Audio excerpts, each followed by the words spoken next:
A mulher pendurada pelos cabelos não foi a pior coisa. Invadimos o 7º andar lacrado a 1h da manhã, às 2h37. Um de nós já tinha ido embora. As pessoas adoram assistir a vídeos assustadores às 2 da manhã com as luzes apagadas, como se o medo fosse apenas entretenimento. Os podcasts. Os tópicos do Reddit. Todos aqueles youtubers com GoPros trêmulas perseguindo sombras em porões e fingindo surpresa quando uma luz pisca. Mas terror de verdade?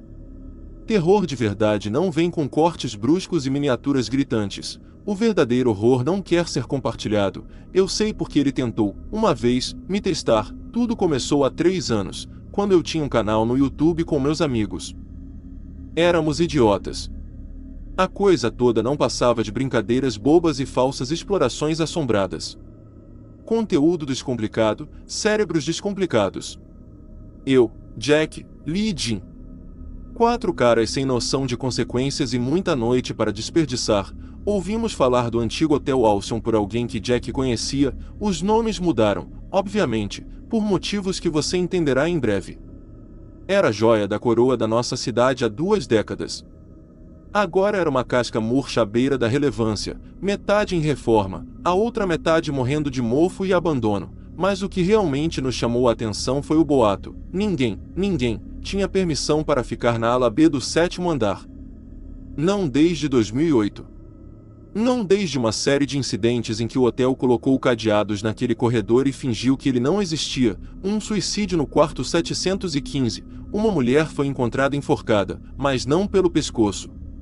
Pelos cabelos. Ela enrolou uma corda grossa na base do coque, passou-a por cima do ventilador de teto e desceu da cama. Quando os funcionários finalmente arrombaram a porta, 2 dias depois, o quarto estava úmido e fedorento, e o chão, pegajoso, molhado e vermelho, estava encharcado de sangue. Seu couro cabeludo estava quase todo arrancado. A carne se desprendeu do crânio como papel molhado, crua e brilhante. Seus 2 pulsos estavam completamente cortados, sangue seco em padrões ramificados e arteriais pelo chão, pelas paredes e até pelo abajur. Não havia mais ninguém no quarto. A porta estava trancada por dentro. No bilhete que encontraram, manchado de sangue e Deus sabe o que mais, ela escreveu: "Meu cabelo chia como cobras. Ele sussurra para mim quando durmo. Me diz para fazer coisas. Eu acho que ele está crescendo sem mim. Eu só queria silêncio, isso foi tudo."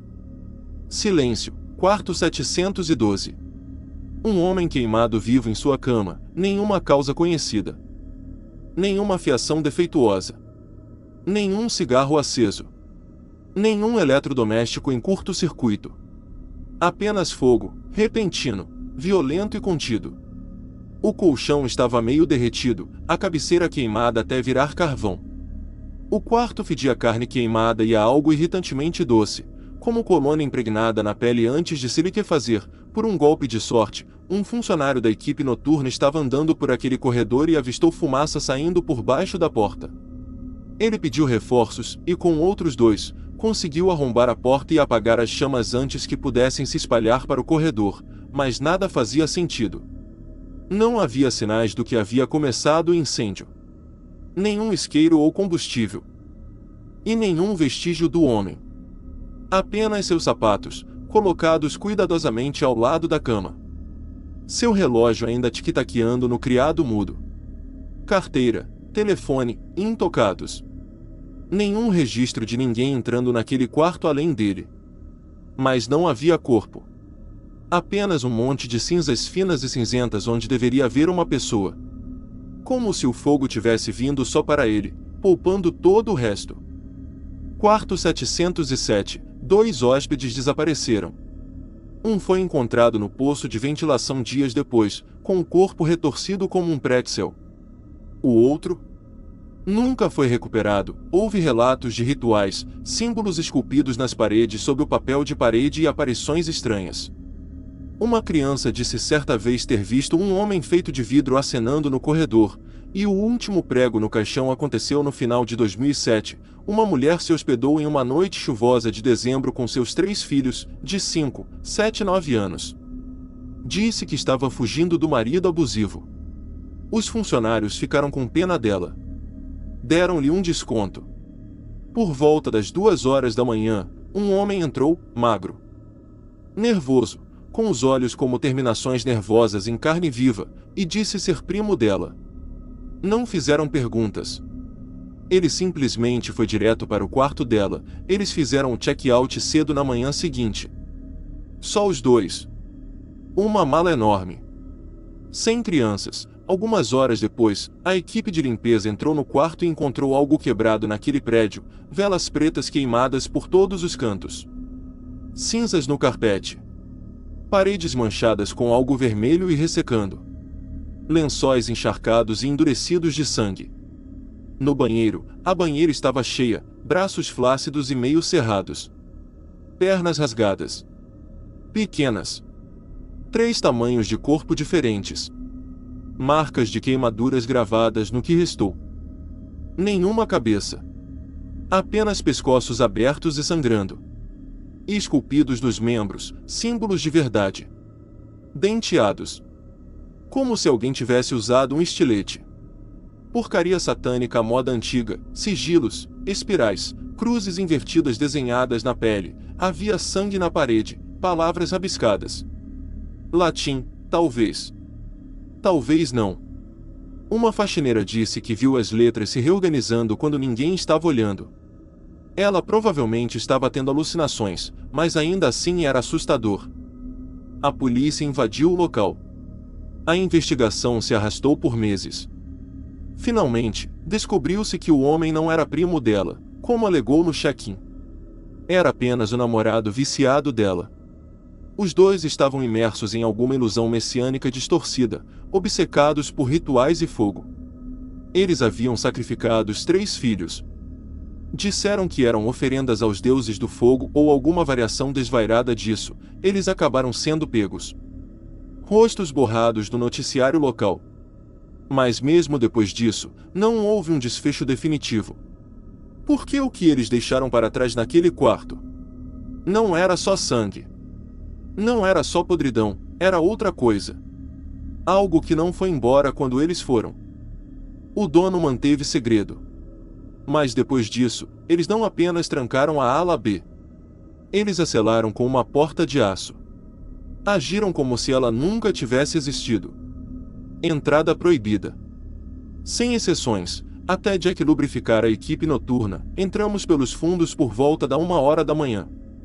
Um dos carregadores, Colin, nos deixou entrar pela escada de incêndio. Não devia ter mais de 19 anos, corpo magro, capuz bem apertado na cabeça, como se esperasse que isso protegesse da culpa. Quando entregou a Jack a chave do corredor trancado do 7º andar, sua mão tremia como se estivesse tentando não deixá-la cair. Passamos sorrateiramente pela recepção principal, presos nas sombras ao longo da parede do saguão, tentando não chamar atenção enquanto nos movíamos em direção ao elevador. Colin veio conosco, andando rápido, olhando por cima do ombro como se as paredes estivessem ouvindo. Assim que apertamos o botão de chamada do elevador, ele se inclinou para perto de Jack e sussurrou: "Ei, cara, só toma cuidado aí em cima." Já ouvi falar de caras que trabalharam no turno da noite antes de mim. Disseram que aquele chão mexe com a sua cabeça. Tipo, reprograma o seu cérebro ou algo assim. Você começa a ver coisas. Coisas que não estão lá, ou talvez estejam, e não deveriam estar. Jack deu um sorriso irônico. Tipo fantasmas e demônios. Colin não sorriu. Não. Mas como reflexos que se movem antes de você. Ouvir a sua própria voz sussurrando atrás de você. Alucinações e coisas assim. Estou falando sério, cara. Não acredite em tudo que você vê aí em cima. Então, mais silenciosamente, seus olhos dispararam para o outro lado do saguão. Certa vez, vi um homem parado perto da janela grande, perto da saída de emergência. Casaco comprido. Chapéu alto. Apenas olhando. A porta de aço do 7º andar estava trancada, mas ele estava lá. Juro por Deus. Quando cheguei mais perto, sumiu. Ficamos em silêncio por um segundo. Até o elevador pareceu demorar mais do que deveria. Aí o Lee riu. Pô, cara. Você tá ensaiando isso para o TikTok ou algo assim? Jack riu baixinho, dando um tapinha nas costas. Agradeço o aviso, mano, mas sairemos às 4. Colin não riu conosco. Ele apenas assentiu e deu um passo para trás quando as portas do elevador se abriram. Volto às 4 para te tirar de fininho. Só, não deixe que ele te veja.